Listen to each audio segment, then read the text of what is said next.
Can you guess which celebrity belongs to which office? That's what we're going to look at today. Hi, I'm Lisa Wood. I'm an interior designer here in Asheville, North Carolina, specialized in living in place. Last week, we spoke about home offices and what you can do in terms of storage and just the functionality of it all with ergonomics when it comes to that. And then also with branding, because branding, when you're working from home, especially nowadays, if you're an entrepreneur, taking advantage of the real estate behind you is super important. If you didn't see that video, it's last week's, and I'll put it in the comments below as well. But take a look at that. And if you know anybody working from home who needs a little help on their backdrop, then they might benefit from that video. If you haven't already liked and subscribed, please do so and click that bell so you'll be notified of what would come up with each week. I promised you last week that we would look at some offices, talk about the elements that are in them, and I have a special and fun surprise. We're going to do a little trivia, and so you are going to see if you can guess which celebrity belongs to which office. Before I tell you which celebrity is in this office, here's a few fun facts about him. He is an internationally acclaimed DJ. He worked in a fish factory for a year before he was laid off. He prefers pants over shorts, and I love this. He says that there are plenty of people he hasn't yet met who will be wonderful to work with. I feel the same way. I love meeting new people. This office belongs to Calvin Harris. This gentleman travels the world. He's got a recording studio in London and then houses in other parts of the world. This is obviously more of a city apartment because you can see just from the view of the outside, that window. So I like how they took advantage of the long wall and created that L shape to give you storage, but it still feels very spacious because there isn't any cabinetry above the desk. Very light and bright, and the prints, the artwork that they chose in there is really simple. I like this one. It's got a lot of good functionality for it. It's pretty. Next up is quite different. This one is very traditional. I was surprised at who belonged to this one, needless to say. All right, trivia. Her first language is Spanish. Her real name is not her celebrity name. She rose to fame on Love and Hip Hop, and she says that stripping saved her life. This office belongs to Cardi B. Check out the detail in the paneling and the bookcases. The architectural elements in this office are beautiful, but so different from what I would have expected from her. I would have thought she would have liked more modern, but this is really warm and inviting. I can definitely see a nice place to retreat with a cup of hot coffee or maybe something a little more sophisticated like a brandy. Our next celebrity is one of my favorites. She keeps me laughing a lot. And some fun facts about her. She was actually born into a family of Christian Scientists until she was the age of 13, and then she left that. She considered being a veterinarian, but decided she wasn't book smart enough, so she tried her hand at numerous jobs, such as a waitress, bartender, oyster shucker, a vacuum cleaner salesman, and a house painter, just to name a few. She started developing her comedy routine at 13 and got her big break on Johnny Carson. And she has her own lifestyle line. This office belongs to Ellen DeGeneres. Ellen and her wife Portia bought this magnificent home from Adam Levine for $45 million. The very classic and traditional decor is revamped by painting it a black gloss, and it really makes that room special. They've also added touches of velvet drapes and then personalized items in the art that they collect that you can see in the 3D sculptural pieces, and then in the background in the bookshelf she's got her Emmys. It's a beautiful combination of taking what you do, what you love, and bringing it all together in a beautiful workspace. Plus, I love that rustic desk. It really offsets that black gloss, real traditional classic feel. And you can see this is a perfect example of how you can take different styles and blend them into one that really reflects you. Our next celebrity, she wanted to be an attorney like her father and chose not to. She failed 2 courses because she had fear of public speaking. I totally understand that. She has a fear of spiders, and she got her start in show business by actually being behind the camera. This office belongs to Kourtney Kardashian. When you look at this, now she hired some interior designers to help, and they did a phenomenal job. Look at the high ceilings, the windows on either side of that space. Just let the light pour in so you get that whole biophilic wellness thing going on there. I love the detail of how the wood flooring is laid out into that square pattern, and then it comes in closer to the center. You've got mid-century modern. You've got great prints that are probably, they said, from some of the movies maybe that she was inspired by. But a lot of great just graphic elements on that back wall. That high ceiling, again, the wood detailing up there. It is so warm, but then you've got nature just pouring into it. And I think I would totally love having an office like this. No, I know I would. This is gorgeous. Our next celebrity, another one of my favorites. I've so enjoyed so many of his movies. This gentleman was born in Germany. He had a severe stuttering problem as a child, lost his hearing due to one of the movies he was in, and he starred in his own video game. This office belongs to Bruce Willis. Check out the screen that comes down from the ceiling. Now, how awesome is this? If you had the ability to actually use this not only for Zoom meetings, can you imagine, but just to project TV movies on this, I think it's so fun. He's got great storage in the shelf units. I love the drapery panels going all the way from floor to ceiling. That's a key tip. You're going to hear lots of designers talk about the wrong things with drapery panels, that they don't go all the way down to the floor. So make sure you're buying the right size panels. His desk is floating, but what a view out that back window. I'd love to see what he's looking at. Very open and spacious. This office looks like it's kind of tucked up out of the way of the rest of the home.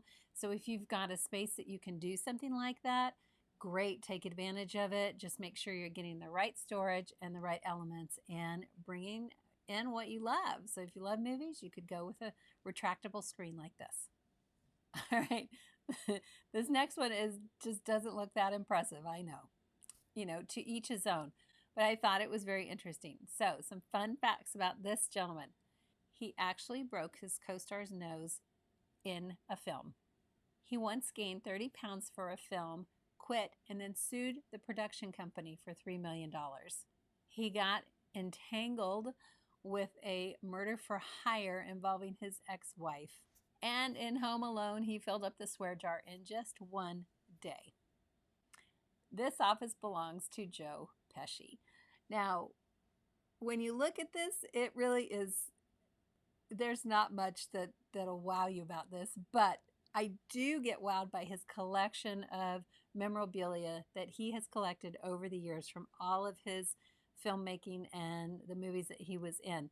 This is a perfect example of taking your collection of items that are most important to you and showcasing them in your space. Now, what would I do different? Oh, a lot. I would, you know, I'd suggest paint, new furniture, maybe some built-ins, maybe make it a little bit more cohesive. My own personal opinion. Again, to each his own. That's what makes the world go round. That's why there's 31 flavors. Our next celebrity is a very funny lady. Again, another one of my favorites. And some interesting facts about her. She's been nominated for an Emmy 8 different times. She launched her own fashion line. She's a farmer's daughter. Comedy was never part of her plan for her life. The fashion was. And I love what she says. This is her quote. "Nothing's more charming than someone who doesn't take herself too seriously." And I can definitely apply that to myself. This office, although it is empty, I'm sure it had some items in there, but this belongs to Melissa McCarthy. And another fun fact is she is actually related to Jenny McCarthy. They're cousins. It shows a very classic style. It's simple, cottagey looking, pretty drapery panels. Again, notice how they go from the floor all the way to the rod, never have them floating. It's got a good sized rug for the room. The built-ins at the back are fantastic. Pretty chair. You don't have to have an officey chair in your office. This is gorgeous with the cane back, beautiful. And then a nice contemporary bold herringbone pattern on the lamp, which makes it really fun. Neutral, bright, great windows. Let me know what you think. Our next celebrity, again, another one that I loved watching for many, many years. He actually got his start in comedy in a church. He formed a friendship with a gorilla named Coco, and he was a mime in Central Park. He wasn't the first choice for Mork, and he risked a role in an off-Broadway play. This place belonged to Robin Williams. The detail and the warmth in here with that woodwork is beautiful. Pay attention to the crown molding, not only around the top of the walls at the ceiling, but also how they used it over the windows. Beautiful detail. The paneling is exquisite, carries over into the bookshelves, and then you've got a great sofa that you can come in and just relax on if you're wanting to kick back, not be at the desk, or if you have guests in the room, that you can light that fire and enjoy it. It overlooked the waterfront in San Francisco. Beautiful. And what I do love too is if you look at that desk, it's got some very contemporary legs to it. So again, you can take traditional elements and mix them with modern. It makes it very fun and eclectic, and I love it. I think it's a great use of space, and it's just a warm place to hang out. Last but not least, this gentleman is from the Bronx, one of 5 kids, and he started his comedy career in the streets. He took a bad situation and turned his life around for good. Actually got onto Saturday Night Live as part of the cast. And I'm super excited about this movie that he's going to be in this year, Coming to America, the second one. I loved the first one, and I'm hoping that the second one will be just as good. But look at his office. What I like about it is you've got that awesome window. Again, bringing nature into your space, especially if it's your workspace. You want it. If you can do that, do it, because it just helps give you some energy and some life. These plush suede chairs with the nail trim around them really kind of add a little bit of elegance to this space. You've got that traditional leather office chair, and then just a nice collection of art that he has behind the desk. It's simple, it's not overdone, but it doesn't take a lot, and it's just I think well appointed, and it brings in the whole feel of Feng Shui. So Feng Shui, when you're sitting in an office, you get to see out, and then you can take advantage of the nature, which he's got over there with his window, and it's got great lighting, and then the colors of blue, again, that helps to bring in nature. It's well thought out, well appointed, and simple. I think on this, though, because of the way the chairs are, I might actually go with a bigger rug, because if you ever push that chair back, you would be off that rug. So that would be the one thing I'd recommend in that room, is maybe go with a bigger rug. So I hope that those inspired you and gave you some more ideas on how you can make your home office better. There's so many options out there, but really just you want to identify your style. And especially if you're going to be branding it to any business that you're doing, keep that into consideration. Know your storage needs. Know the comfort level that you need, if it's for one person or if you're going to bring in guests. And then also think through the small details. How can you add some personalized punch into each space? And maybe you take an element from each one of these people and you combine it into your own. If you've got any questions, do comment below. Be sure to answer those for you. And be sure, again, to click that bell and hit that subscribe button so you don't miss out next week. Next week, I want to talk about some space planning and how simple that can be. And I'm going to show you how. It's very easy. It's a great tool that you can take and use for your own, and you can teach others how to do it. I promise it'll be easy and fun. Thank you again for watching, and do comment. Let me know which home office of which celebrity you like best. And if you guessed every single one of them, let me know that as well. I was surprised at some of these places. Beautiful surprises. That's what design is all about. Until next week, you guys take care.